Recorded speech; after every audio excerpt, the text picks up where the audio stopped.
Welcome to the Fat Life Podcast. This is Carter. And Reggie. Peepaw. And we have a special guest this afternoon, or this evening. We're doing a Friday show, unlike our usual Sunday night shows. Our guest for this evening is Mr. Flip Orley. Renowned hypnotist and stand-up comedian. You may have seen him at the Improv. All over the country he does shows. And we just want to welcome you to the show. Welcome to the show, Flip. Well, thanks so much. I appreciate it. So we were just talking for a few minutes, and I wanted to say, and this is personal here, I first discovered you, I want to say 5, maybe 6 years ago. As you know, we do our show out of Arizona. Right. And I am an avid listener of Holmberg's Morning Sickness. I've heard you many times on there. I became a huge fan just from your interviews. And I think what really hooked me is you did a podcast with Holmberg, Frank Caliendo, and I keep forgetting the last man's name. And it was absolutely phenomenal. And from then, I've researched you front and back and love your stuff. So I wanted to, first of all, thank you for coming to Arizona as much as you do. And just, again, thank you. Well, in reality... You're welcome. In reality, Flip, you grew up in Arizona, didn't you? Born and raised. We went to, and that's where I come into the picture, because Flip and I went to the same elementary school, Madison Simons, and actually Carter went there for the first couple of years as well. Oh, really? I did. You wouldn't recognize the school today, but... Completely different. Is it still a school? It is still a school, but you know how they used to have separate buildings? It's like one big building now. Wow, that's weird. Yeah, the playground is like half the size. The pit is no longer there. And they have like one baseball diamond and I think a place for soccer. The basketball courts are gone. And it's just one big building where they all go to school in. That sounds horrible. Yeah, it's not the same. What year did you graduate?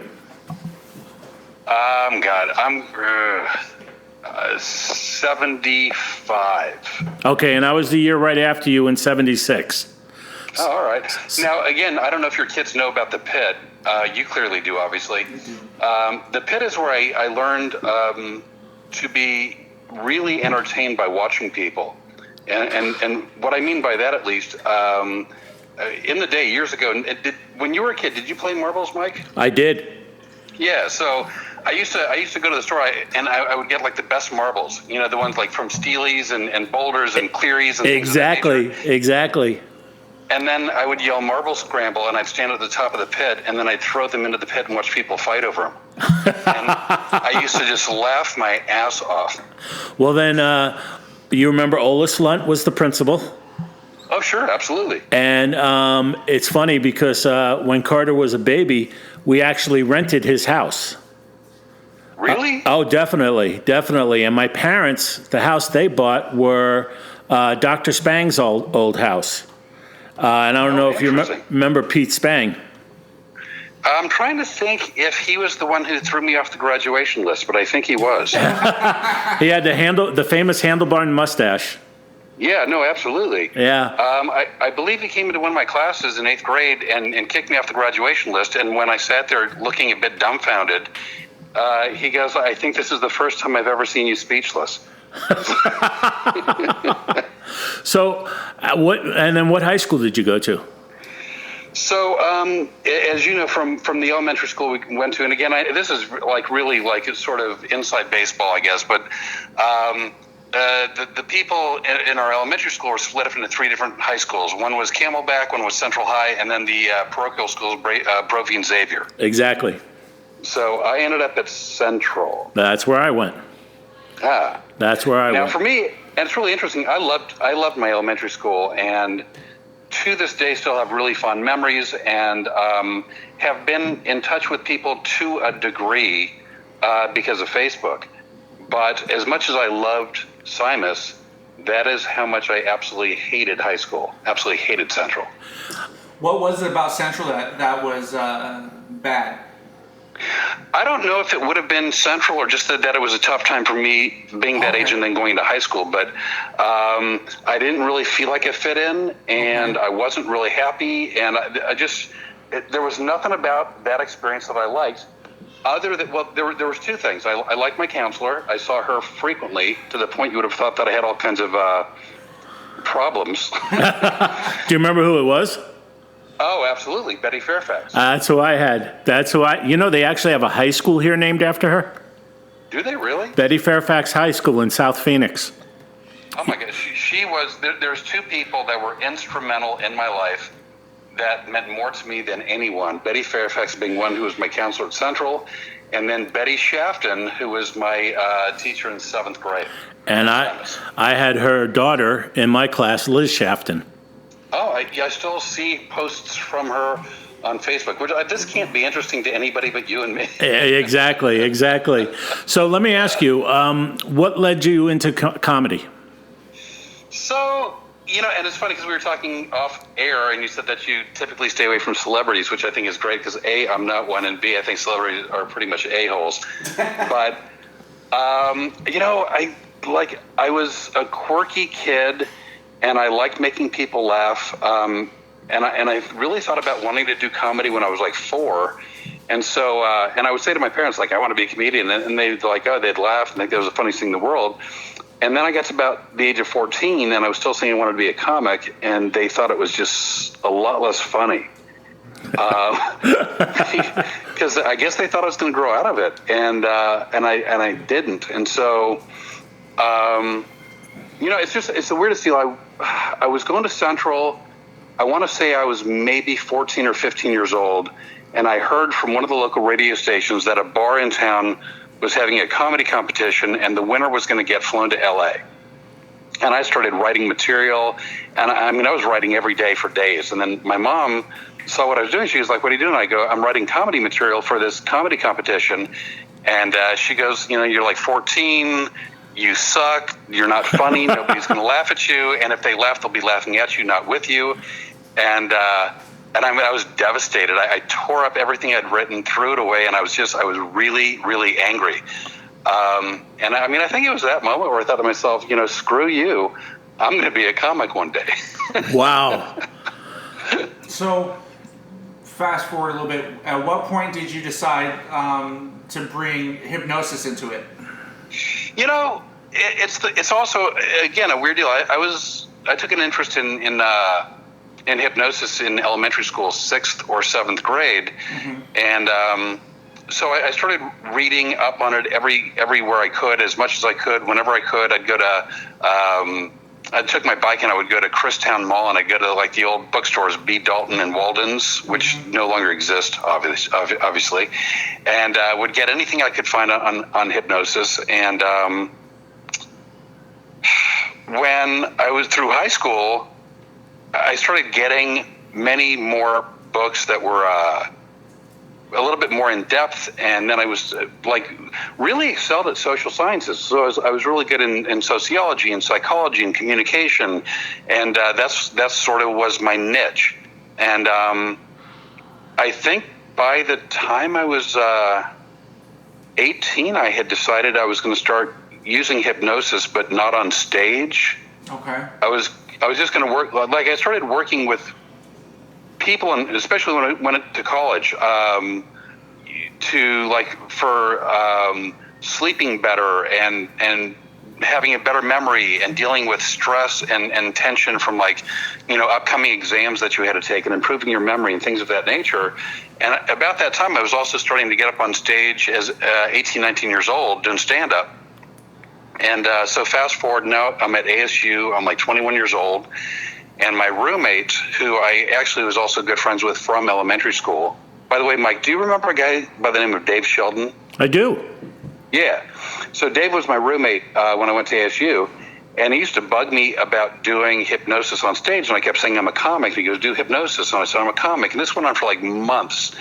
And one day he goes, you ought to do hypnosis. And I said something like, if I say yeah and I do a show with hypnosis, would you get the fuck off my back?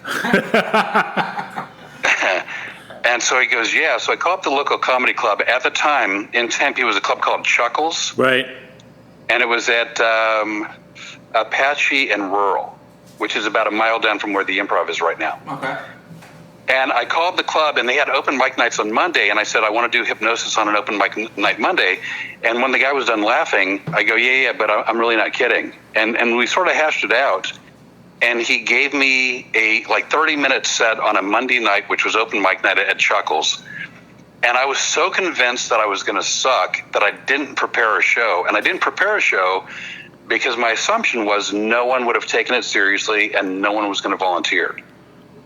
Really? So the appointed day shows up and the time where it's my slot, and they introduce me and I get up on stage and I'm looking at this room full of people and I'm like, okay, I'm going to do hypnosis. Who wants to volunteer? And 25 people come running to the stage. And now I'm looking at these 25 people and I'm like, son of a bitch, I don't have a show. So I start doing a hypnotic induction, which I'd done many before because I'd worked people privately, but I'd never done a group together. But in terms of the hypnotic induction, it's basically similar. So that was not a big deal. But so it's weird now because I've got these 25 people on stage, and little by little, as I'm going through this induction, I see people's eyes rolling up in their head, and I see them flopping over in their chair. And now I've got 18, 20 people hypnotized, and I'm once again thinking, motherfucker, I don't know what to do.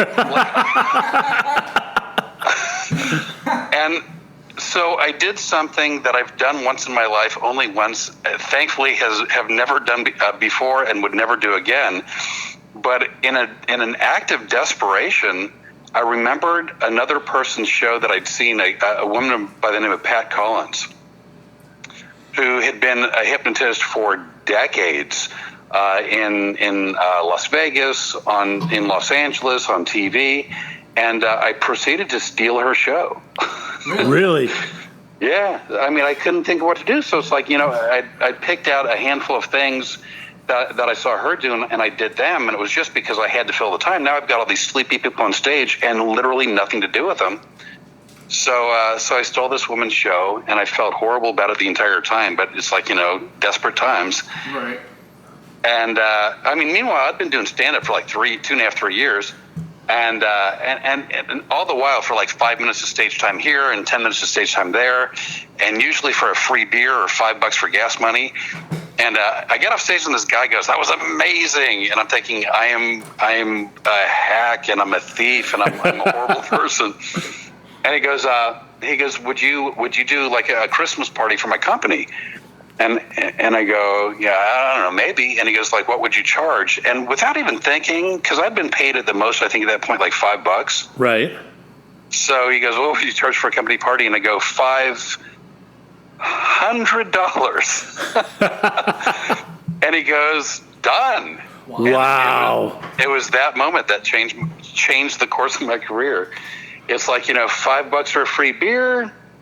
$500. I'm going to do the $500. So and at that point I started thinking, shit, I got to write a show. So I started from scratch trying to figure out what I could do with hypnosis with people that would be sort of my own unique spin on that field. Now, how hard was it to incorporate comedy to what you do, and keep it entertaining for those who aren't being hypnotized in the audience? How hard was it to keep that? I guess the joke and the punchline and the whole hypnosis factor. How hard was it to keep it flowing properly? The weird thing is, because I've been doing comedy for 2.5, 3 years, and different comics have sort of a rate of laugh per minute. Right.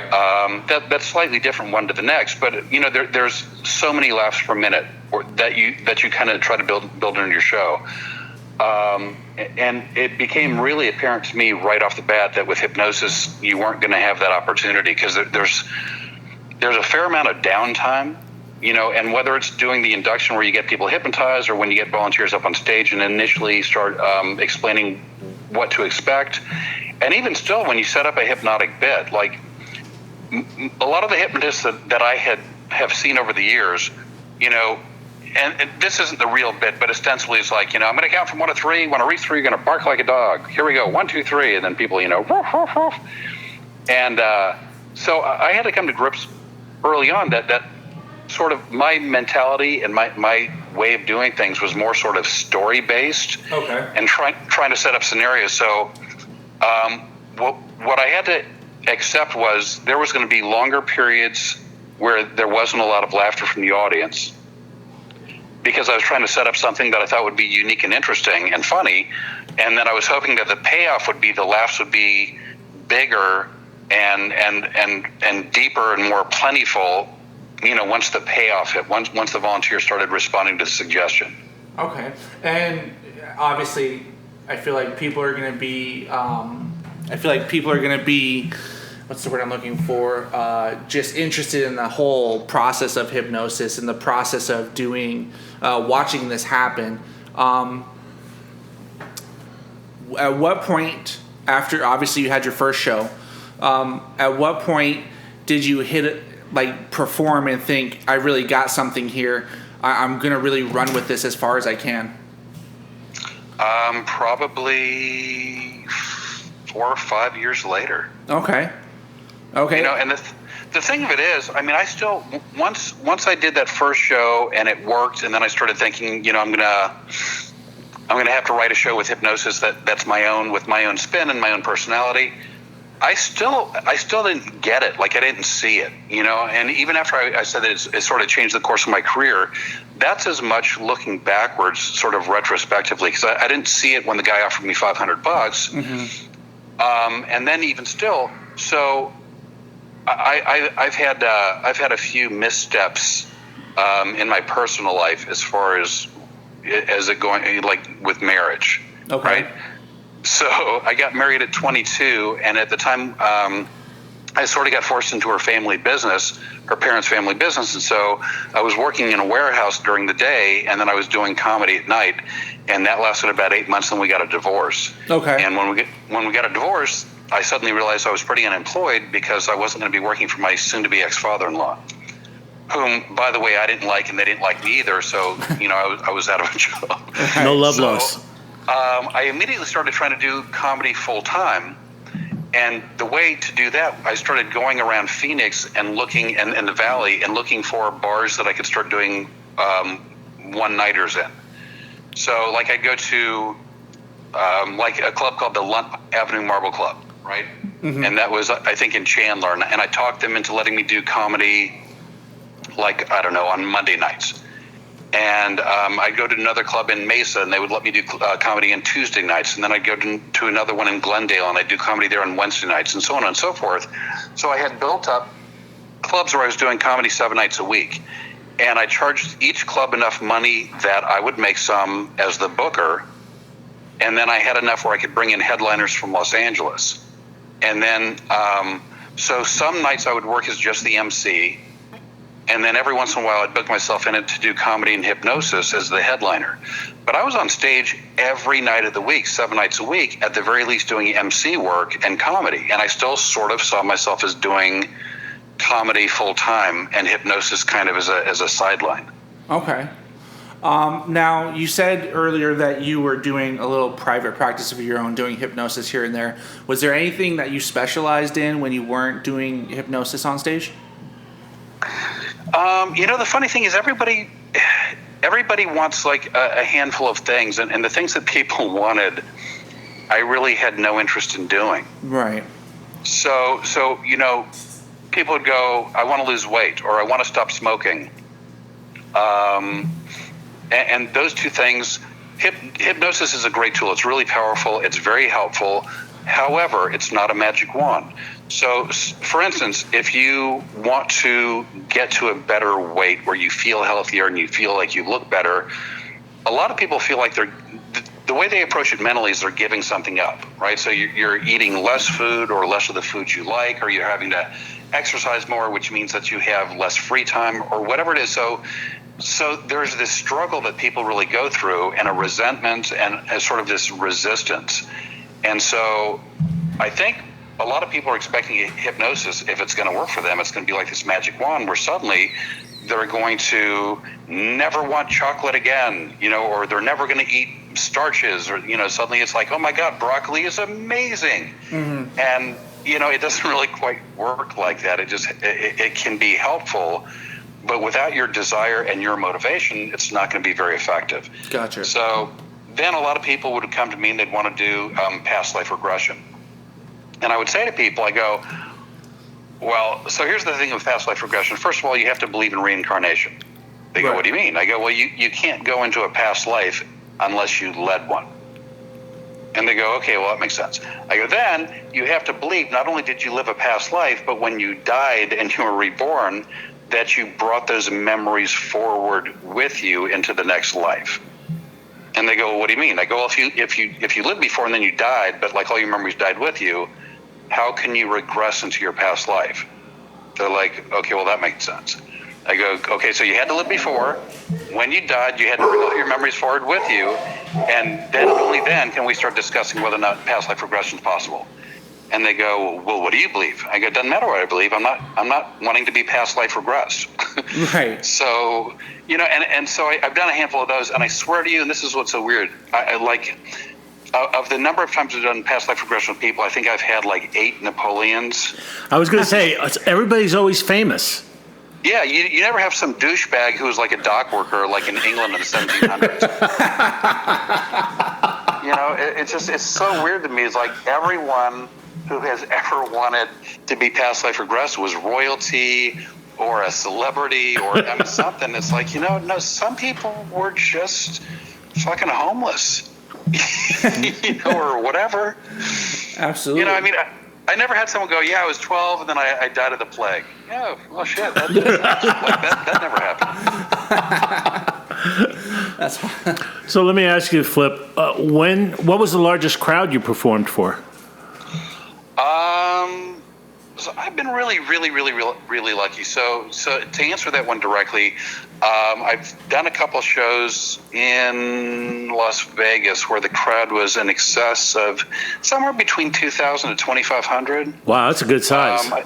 I did a show at the Dodge Theater, and that was a couple thousand.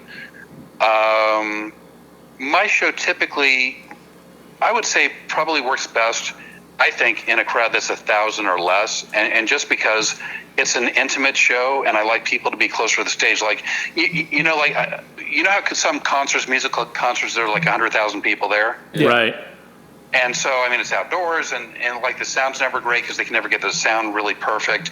And then the people towards the back, they're watching the Jumbotron. And my attitude is like, why even be there if you're watching it on TV? And so, for comedy, when you're doing... and I've got like 10, 12, 15, 20, 30 people on stage. If you're that far back where you have to watch the Jumbotron, I think it loses a little bit. So I prefer shows that, 300 to 1,000, I guess, is my preference. Yeah, I always thought comedy was better when it was intimate. I have to agree with you. Now here's the weird deal. I was like 15 or 16 years old, and I took a date to the Celebrity Theater. And I'm dating myself again, but you and I've already talked about, when we graduated science. But so I had to see a guy named Harry Chapin. Oh, God. Yeah, so we're going back away. I love Harry Chapin. So I'm on this date with this girl that I've got a crush on, and I'm there to see Harry Chapin. It's one of the first few concerts I'd ever been to. And the second I walked into Celebrity, I fell in love with the theater, and then I stopped paying attention to the girl I was with or even the concert I was watching. And I fantasized for like the 2 hours about one day being on that stage. And then lo and behold, in my mid to late 30s, I was offered an opportunity to do a show at the Celebrity Theater. Oh, wow. Which was, it's kind of surreal. And so I was getting set, and I was all excited. And then they called me to say that I'd been bumped. Oh. And I was crushed for a moment. I go, well, why was I bumped? They go, well, you're bumped because we had a conflict with Kenny Loggins' schedule. And I go, I'm getting bumped for Kenny Loggins? And they go, yeah. And it was so weird to be bumped for Kennedy. Like, I go, I guess I can live with that. So, but they didn't cancel me outright. They just bumped me, and so they rescheduled. And several months later, whatever, I ended up going to Celebrity Theater, and we sold it out 2 shows, and we didn't spin the stage. So instead of like 2,000, it was 1,000, or in 1,600, it was 800, whatever it was half the size of the theater because we didn't spin the stage. And dating all the way back to being like 15 or 16 years old, and then fast forward to actually doing a show on that stage in that theater. To this day, in my life, those are the 2 best shows I've ever done anywhere. Really? Yeah. It was really, it was a weird kind of a dream come true. We were there last year, New Year's Eve, to see Roger Klein and the Peacemakers. They're a local group. And I was amazed because growing up, Celebrity Theater was the place to go see. Buster Bonoff presents, and he had all the celebrities that come in. I mean, I can't count who I've seen there, but it's amazing that even to this day, it has not changed. It's still the same place inside. But the theater in the round's a little bit weird. To the degree that, and I don't mean the celebrity, I just mean theaters in the round where it's intimate, which is fun, and when the performer's facing you, it's kind of cool, but you spend half the concert singing their ass. Exactly. Which is not really my preference. Well, Flip, you say that, but you hypnotize women to see you naked. I do. I was in, and I won't swear to it, but I think it was San Antonio, right? This is years ago.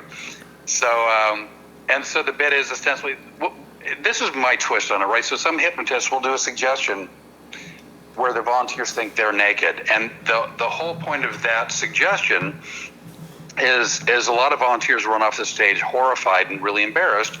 So the volunteers are laughing at them.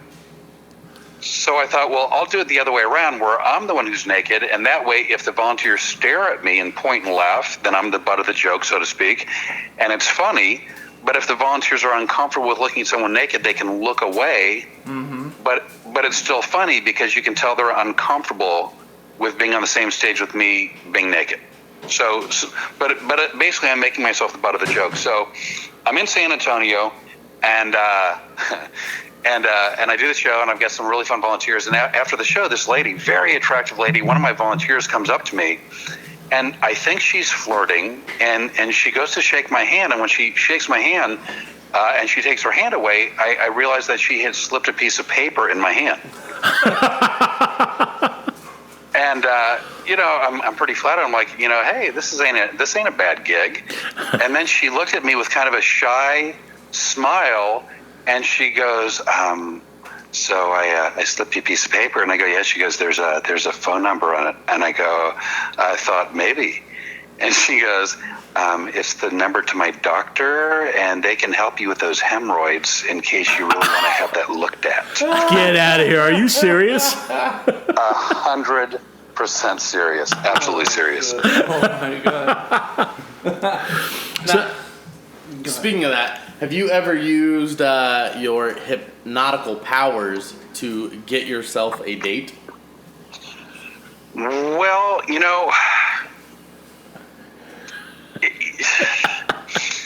Plead the fifth. Don't worry, there's not that many people when I listening to the show. When I was really young, I tried, and I ended up getting kicked in the nuts, and so that didn't work out well at all. But it's funny because you at least asked to get a date, which is, that's at least, well, shit. Now in the age of the Me Too movement, now I'm really opening myself.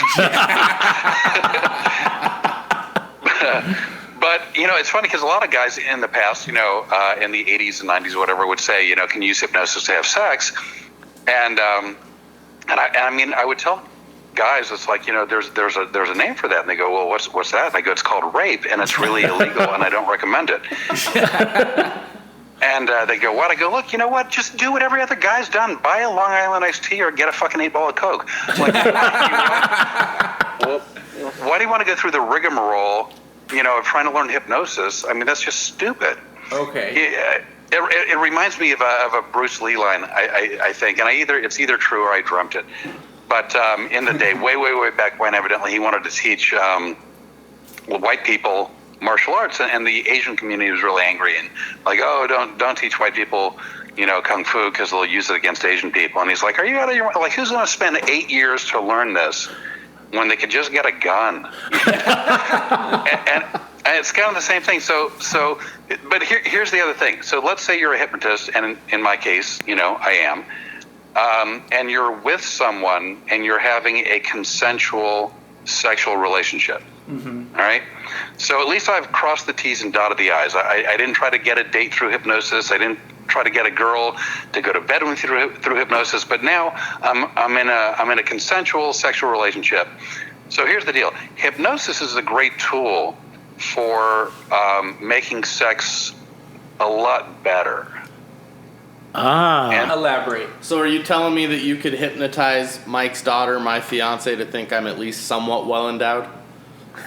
Yes, and but beyond that, when you think about sex, there's a physical component to it, without a doubt. But it's as much mental and emotional, and I think probably even more so. And this will get me in trouble because in this again, Me Too movement,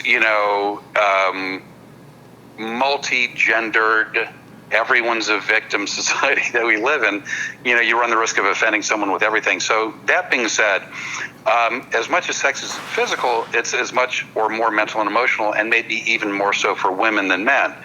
So when you can, again, consensually, with someone's permission, not just permission, but I've been in a position where I've been asked to do this.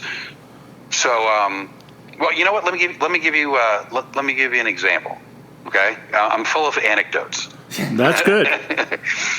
So I'm doing a show in the Valley, in the Phoenix area. Okay. And I don't remember which town, but it was one of those one-nighters that I said I used to book when I was like 22, 23, 24 years old. Right. And there's this woman on stage with me, and very attractive, and she's one of my better volunteers for the night, and it was really great. And then she gets off stage, the show's over, and her boyfriend comes up to me, and he starts just yelling at me and calling me a dick and saying I'm a horrible person, and nobody likes me, and I couldn't get a girl, and and he's like really calling into question my masculinity, and I'm getting sort of browbeaten by this guy for a few minutes, and when he really starts attacking my manhood, mm-hmm. just kind of as a joke and just to kind of be a dick, I said something like, quite frankly, I could please your girlfriend more than you could ever hope to, and I wouldn't have to touch her. And then this guy goes, prove it. And I go, well, no, I'm not going to prove it. And he goes, see, you can. And I go, well, no, we're talking about your girlfriend like she's not here, first of all, and she's right next to you. And secondly, I'm not going to use your girlfriend as a pawn to try to prove a point to you, so you can go fuck yourself. What a dick. And this girl goes, she looks at me in the eye, she goes, if you're serious.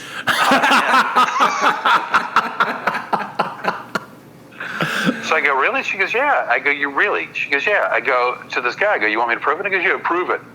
And she had just come off stage having been hypnotized, and she did really well. And so once you've experienced hypnosis, it's typically easier to experience hypnosis, a second, third, and fourth time. And once you've experienced hypnosis, if we're talking a short period of time directly afterwards, you're still kind of in a hypnotic state, so it's very easy to get back into that hypnotic state of mind quickly. Okay. So I hypnotize her again. Now, we're in the middle of a room. We didn't go anywhere. We're not like in my hotel room. And we're in the middle of a bar, with people milling about. So there was nothing shady about it. And it was clearly with her permission, and definitely with, like, her boyfriend sitting next to her. So she's hypnotized, and I start talking to her about things that I kind of felt would be suggestive and exciting,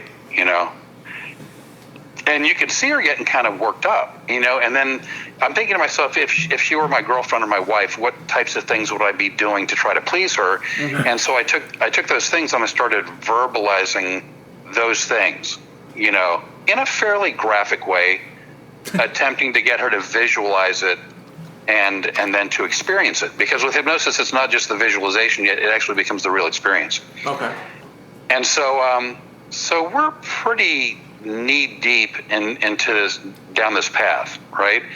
And all of a sudden, this girl does what can only be described as her version of the scene, the restaurant scene in When Harry Met Sally. Met Sally, Meg Ryan.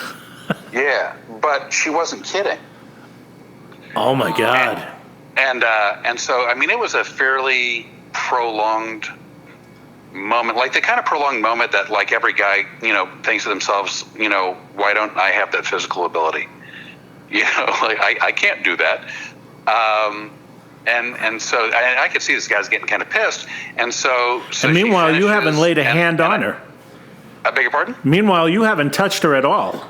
No, I'm sitting 2 to 3 feet away from her in my own chair. Haven't touched her. And I don't mean not even like didn't put my hand on her shoulder, didn't shake her hand, there was no physical contact at all. Wow. And so she finishes, and I wake her up, and so I say, I'm going to count from 1 to 3. 1 to 3, eyes come open, feeling great. All your memories intact. You'll know exactly all your experiences. Here we go, 1, 2, 3. And so she opens her eyes, and her eyes are fucking glazed over, right?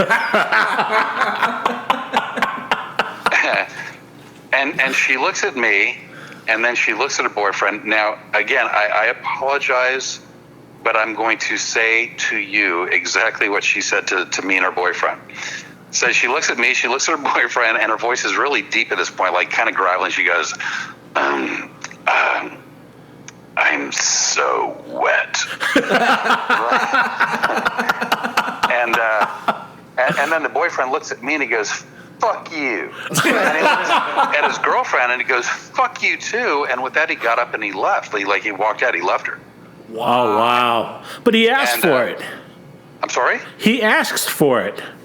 Well, that's just it. You know what? Be at least with me anyway. Be careful what you ask for, because I don't bluff. I don't lie. And when I say I'm going to do something, I do it. And for better or for worse, like that's just sort of the way it is. So he left and she started crying. And I felt horrible, and I did feel kind of responsible.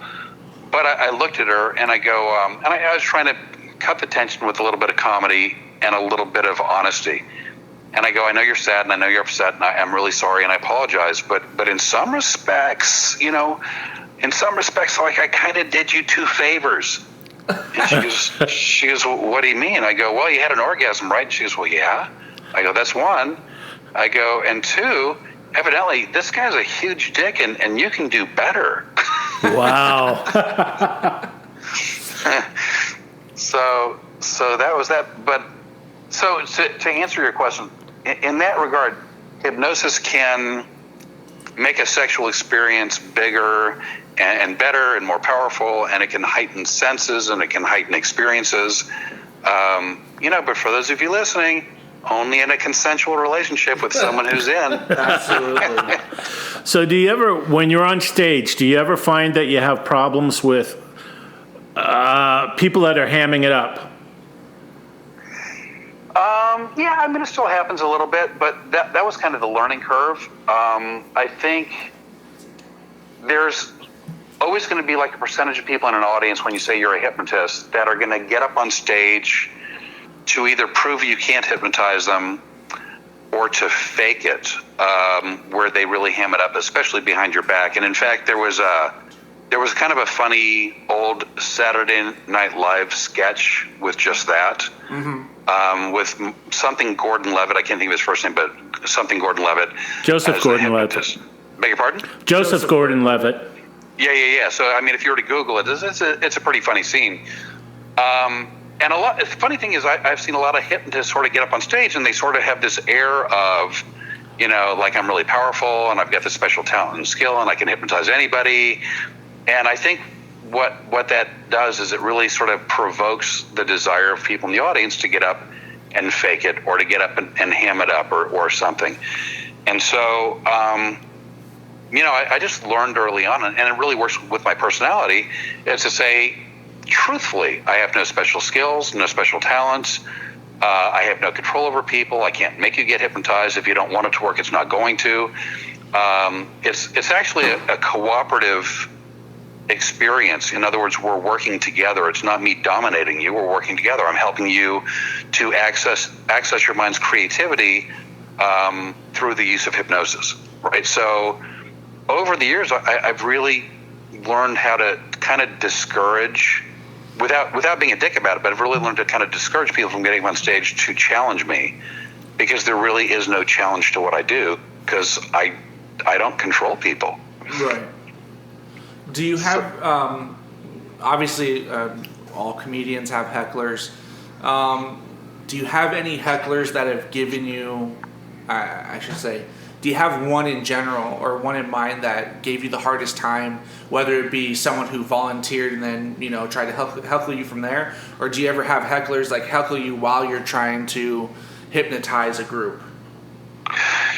The thing of it, because hypnosis is real, and again, what I'm doing on stage, it's not a seminar, right? It's not a workshop. It's strictly comedic. I don't take myself seriously.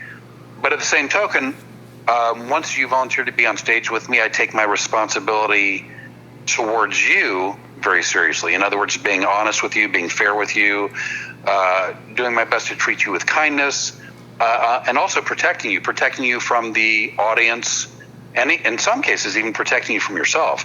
So, and I let the audience know that pretty early on. So once I get volunteers on stage and once I start going through the induction, I have sort of a zero tolerance policy for heckling, and especially when it's directed to the volunteers or when it's from one of the volunteers on stage.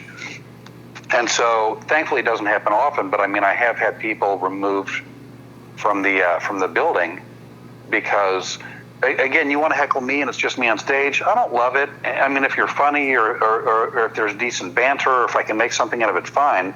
But if you're just trying to sabotage a show, yeah. Once again with that, let's say there's 400 people at the Tempe Improv, right? Mm-hmm. And there's one person who's trying to heckle me. My attitude is I don't take it personally. You don't know me. You can't insult me. But you don't have the right to ruin 399 other people's night out. Yeah, that's a good point. Just because you want to be a dick. Absolutely. So if someone's funny, I'll talk back with them.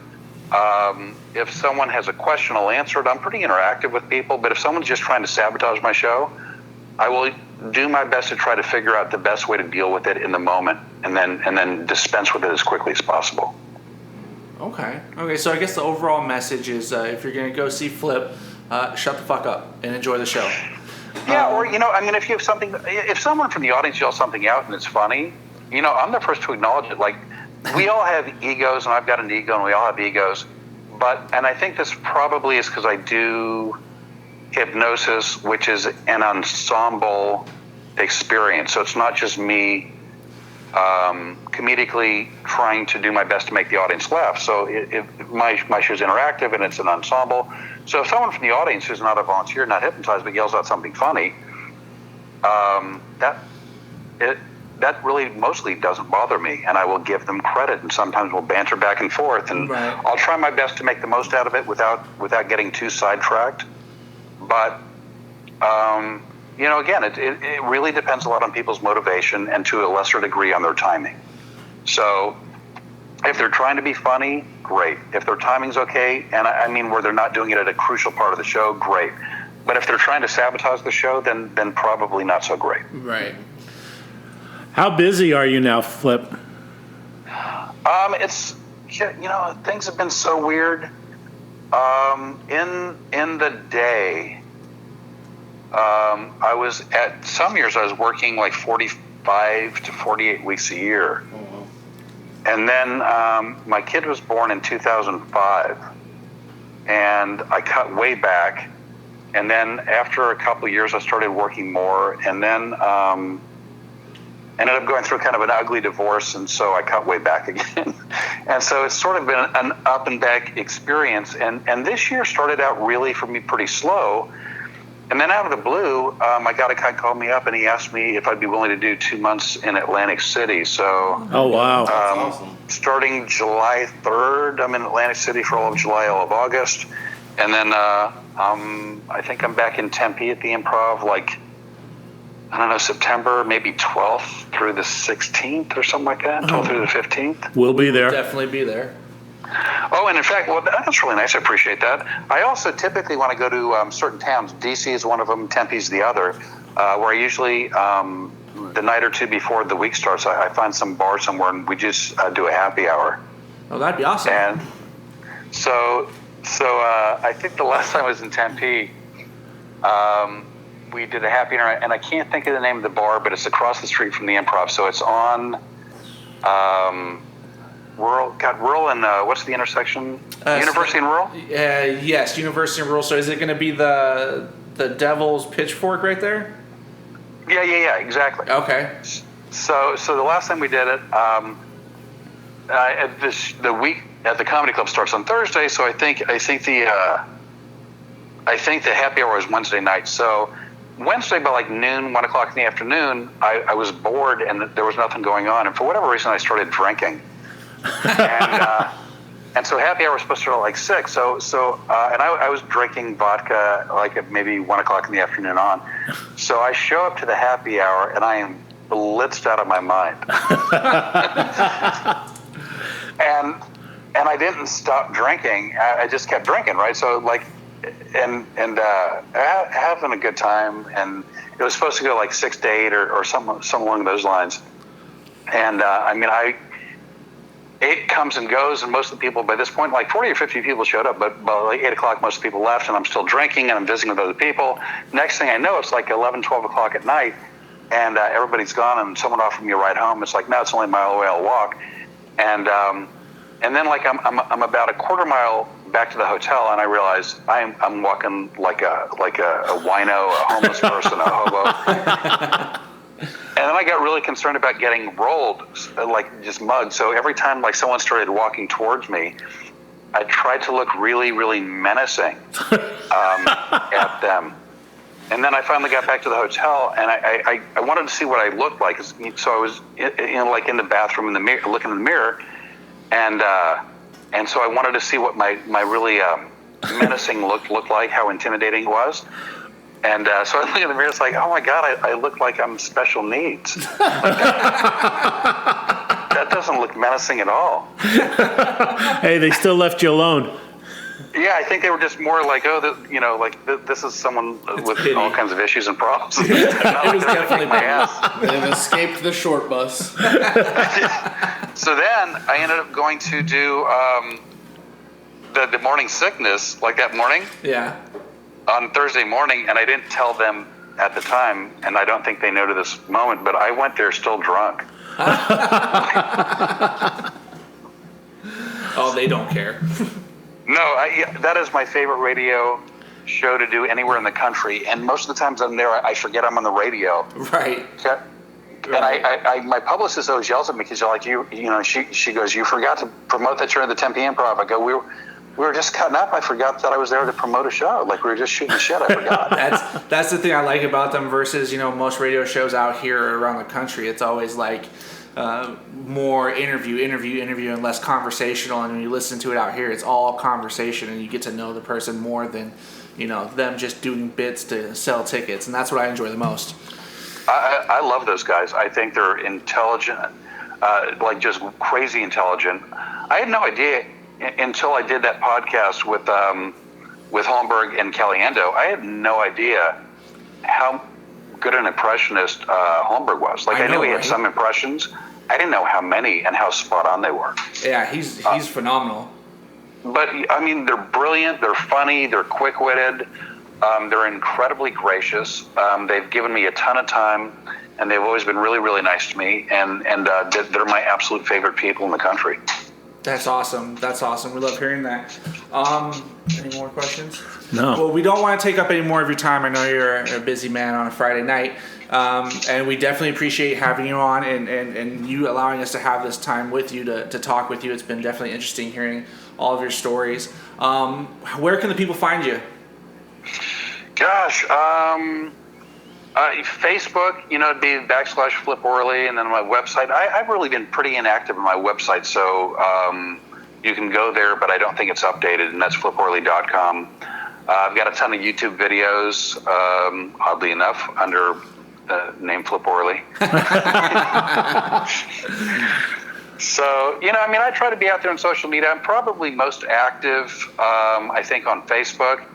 And it's just one of those things where I do all my own social media, and anytime someone comments on my silly post or whatever, I respond to everyone. And, it's fun to get a lot of back and forth. And the cool thing to me about social media is, Facebook in particular, is that it really gives you the opportunity to interact with people that you might not otherwise have that opportunity. Absolutely. And so I like that. And I've had, I would say the people that jump onto my Facebook page and respond to my stuff, I've had very few negative people, very few negative experiences. I've only had to block a couple of people over the several years. The people that have jumped on my page are insightful and funny and quirky, and it's just, no matter what I post, you start looking through the thread, and the comments from others just dwarf comedically, what I started, and or even their comments are provocative and interesting. So I really liked it for them. I hate Facebook insofar as what it became, sort of where everything's an ad and it's become very commercial, and that I don't like. But the interactivity, and again, this is where I've run into people that I hadn't seen in 40 years from Simus, and the people that have been to shows around the country that can sort of jump on, you can interact with. So I would say that's probably my favorite platform. Now, you used to do on Facebook, I don't know if you still do it, but you used to do and don't quote me, it was like a scumbag. Douche of the day. Douche of the day. Do you have a douche of the day for us? The most recent douche of the day I did, I want to say this was about a week ago. I was doing them every day. I did it every day for like a year. And the weird thing is, well, two things happened simultaneously. First of all, people asked me to cut back. They're like, every day is a little bit much. If you could do it like once a week or so, that'd be great. And and I took that to heart. And the other thing was, you can find a douchey news story, every day, but a lot of them are very similar. So I remember in the course of a month, as an example, there was 3 or 4 different stories about some stupid criminal that did something that tracked the police back to their house. Like someone left a note on a car. They just robbed a store, but they left a note on the car because they were mad at the person the way they parked. But when you start seeing there's 3 or 4 of those types of stories in a month, you go, they are all douchey, but it's getting redundant. So the other reason why I cut back was because anytime I posted one, I wanted it to sort of stand out. And that was really funny. I started in Facebook private message, started getting people sending me douche of the day stories almost every day. Hey, how about this one? How about that one? Which I thought was really cool. But the one that I did about a week ago was there is a TV evangelist, and offhand I can't think of where he's at. He's in America. But he's really telling his flock that they have to raise $53 million for him. Oh, for the private airline? No, for his 3rd private jet. Yeah. Oh my God! Did you see, Flip, for this guy? He has pictures of his private jets framed in his actual church office. I did not see that. That makes him even douchier. Yeah, Holy so shit. he has them framed, so whoever comes, for counseling or prayer, whatever it may be, they have to stare at these $50 million yachts in the sky. Yeah, so he's already got 2, right? And then his deal is he's telling his flock, he goes, the Lord has come to me and said, I need this $53 million jet so I can get to more people quicker. And I just, okay, you know what? That's just douchey. He says, well, think about it. If Jesus was around today, he wouldn't be riding a donkey, now would he? Yeah, no, actually, he probably would be. I mean, I don't want to speak for Jesus, but based on what little I know, he seemed like kind of a humble guy. just a tad bit. Oh man. Well, we appreciate your time tonight, Flip. We really do. What I'll do is I'll send you a link to the podcast so you can hear how it turned out. But we really appreciate it. And when did you say you'd be at the Tempe Improv again? Second week of September. I want to say it's maybe 12 through 15 of September. Perfect. We will be there. We'll be in the green room naked. Oh, you know what? I am in. All right. Gummy bears and psychedelics. So long as they're CBD gummies, then I'm definitely. Thank you for your time, Flip. Y'all take care. Thanks so much. Have a good night. Bye-bye. That was awesome. Yeah, absolutely. That was absolutely awesome. Absolutely. Woo. That was great. And we're still rolling. Okay. One thing we didn't do, I think, would have been fun to flip is some current events. Yeah, definitely to get his viewpoints on them. I think that would have been fun. And for our listeners out there, you guys tell us what you thought about good old Flip. Is this something you guys liked, would like to hear again?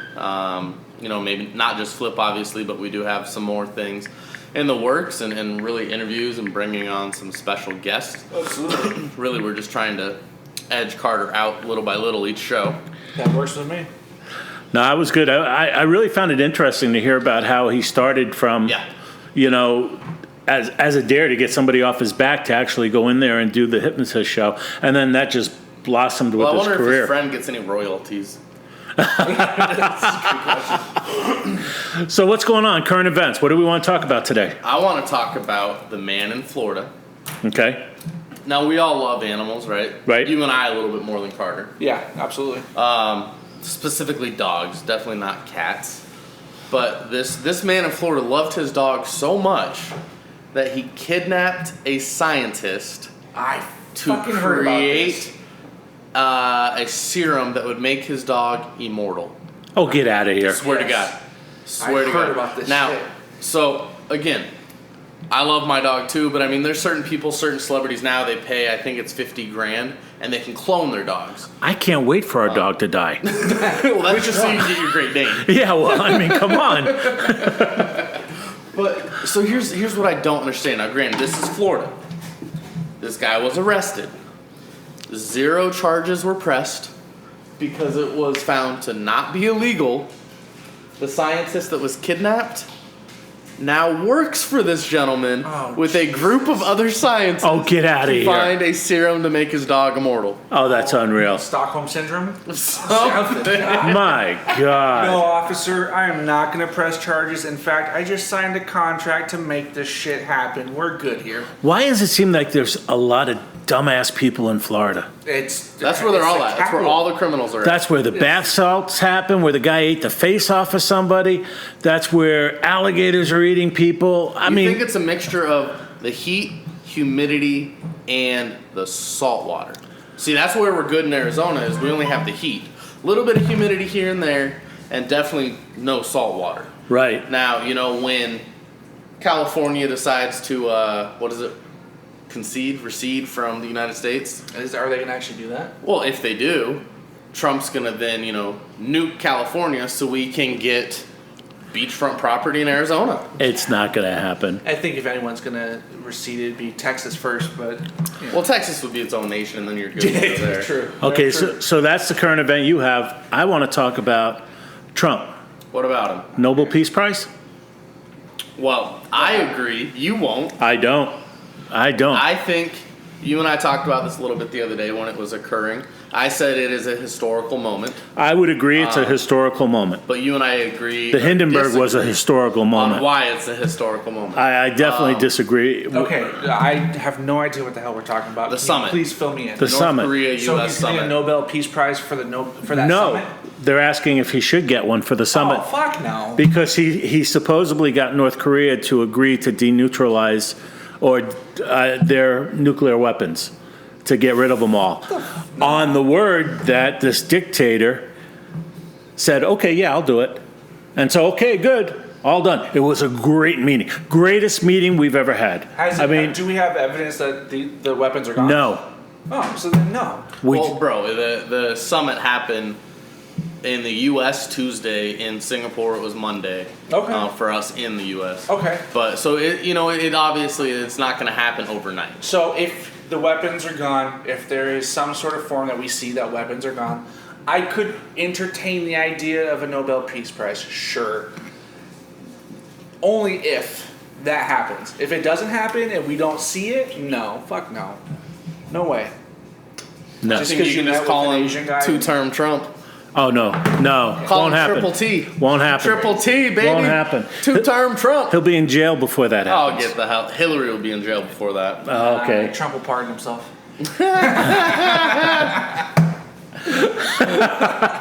So what else are we going to talk about tonight? Carter, what do you got for us? Anything? Honestly, I don't have anything because nothing really stood out to me this week. It's been a busy week. I like the idea of having a guest. Yeah. I really do. It makes it interesting. I know you and I have been talking a little bit. Carter, you haven't really been replying to our text. Yeah, sure. It's been sweet, real sweet of you. Hey, some of us. That's what happens when you suck dick for a living. But My mouth's full, my hands are full, I just can't type. damn, you're doing a triple roper. Hey, somebody's got to make some money, right? God. Well, Living on the street. I just think it's fascinating to have somebody in here and to get to hear their viewpoints, their life, and what they do, especially if it's interesting. A stand-up comedian who is a hypnotist, that's fascinating. If you ever go on YouTube, and I highly recommend you do, look him up, Flip Orley. It's Orley, and watch some of his bits on there. It's amazing. It's amazing. I was watching them when we were out back, and they're funny as hell. They really are. One of the first ones that'll pop up is Flip's whole hypnotizing them to see him naked. Mm-hmm. And there's this, big old Bertha black girl that you would see in the South. And as soon as he says it, she legitimately falls out of her chair, but then her arm rests and she's just giving him the googly eyes, staring directly at his dick. And then he's like, all right. He's like, I'm gonna get you out of this. Snaps his fingers. He's like, you're no longer in a hallucinogenic state, whatever. And he's like, I'm gonna help you up. She gets up, he helps her up. She starts groping him, even though she's no longer hypnotized. Wow. It's pretty funny. It really is. I know we've talked in the past. We're got some people that we're trying to line up for the future shows. I know next week we've got a really good episode where we're actually going to interview you, Reggie.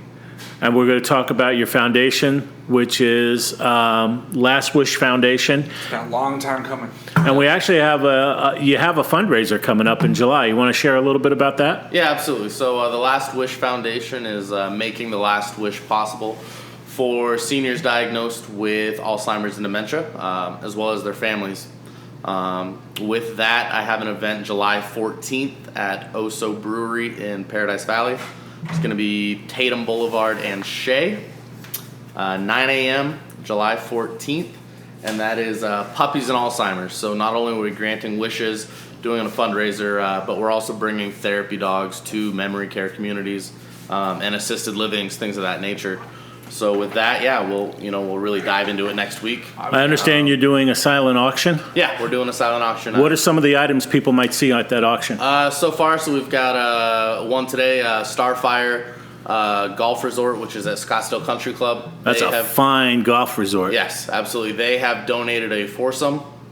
So for those of you that don't golf or that want to get into it. Oh, for golfing. Yes, golfing. Sorry, my bad. Now, is that only during the summer, or is it? That's going to be, you have until the end of the year to use it. That's awesome. So you have until legitimately December 31st. And I wonder if people realize that, as soon as it cools down, October, November, the rates there for a foursome, you're looking at $400 to $500 easy. Yeah, absolutely. That's huge. And so that's one of the big ones we've got. I've actually just confirmed a little bit earlier today.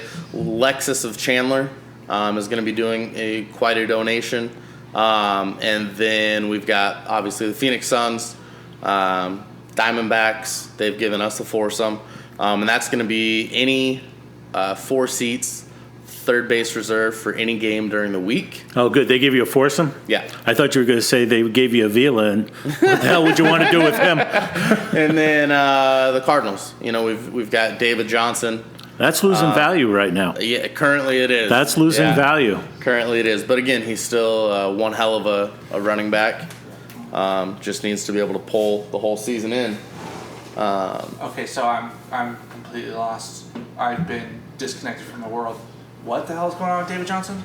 Oh, he's refusing to go to any Cardinals training, OTAs, mini camps until they renegotiate his contract. And he's holding out like a bitch. And his contract is not up until another year. Oh, and that makes sense that he starts now. Well, it doesn't because you haven't done shit last year. Well, you broke your arm. He's only done shit the first year. He's really not worth anything. Well, but he's only getting a rookie contract right now, which is real minimal. Understandably, and he wasn't a first-round draft pick, which means he's really not making much for a rookie contract anyways. Exactly. So I can get that, but why don't you put some numbers up in the first 3 or 4 games, and then we'll talk about a contract. Well, I think, the sad part about it is if the Cardinals want to do it, they don't have to give him squat, and then next year they can sign him as a franchise. Yeah. And they can do that for two consecutive times. I think that's a great idea, but I think someone needs to tell him this so that we're not playing this game of who did this with the Diamondbacks just recently. Oh no, he didn't do it with the Diamondbacks. He went into free agency because Martinez. Yeah, Martinez. Because he wanted to shop around to see what he was worth instead of signing with the team. But he got it. And he got it. And the good thing with David Johnson is it's not like he's not going to be here this year because he's contractually obligated. I mean, he could not play, and then he's not going to get money from anybody in the league. So keep sitting. Can anybody say Michael Floyd? So. Use a receiver. But again, when is the dates for that, Reggie? It's going to be July 14th. That's a Saturday, second Saturday of. Actually, I think it's it is second Saturday of July. That's going to be 9 a.m. at Oso Brewery in Paradise Valley. Drink it in the morning. Yep, early morning brunch. Get your brunch on. As well as that, Oso has decided they are going to donate 20% of all proceeds during that time frame to the foundation. Outstanding, and it's a good cause. Yeah, so even if you can't make it, or say you don't have the funds to, bid on an item, whatever it may be, that's perfectly fine. Just come out, bring the family out for breakfast or lunch, and everybody needs a good meal. And then with that good meal, you're also, in a way, giving to the foundation and a good cause. And, most of us have been affected in one way or another by somebody dealing with Alzheimer's. It's a terrible, crippling disease that just wipes away any image of what an individual was. And it's just sad to watch somebody go through that. So if there's something that can be done, the Last Wish Foundation is just an amazing organization for what its mission is. And I encourage people to go out there. On a lighter note, we're in the process of trying to build up our website for the Fat Life. As soon as the website's up and running, we'll let everybody know what the domain is so that you can get to it. Why do you want to go to the Fat Life website? Well, you're going to want to go there to catch some past episodes. You're going to get some swag, some Fat Life swag. We should have some merchandise up there for sale as well. But it's just some links and just a way to enjoy the Fat Life. So it's going to be eat the good foods, drink the good drinks, and be an overall good goddamn person. I love fat people. Good night. Good night, everybody.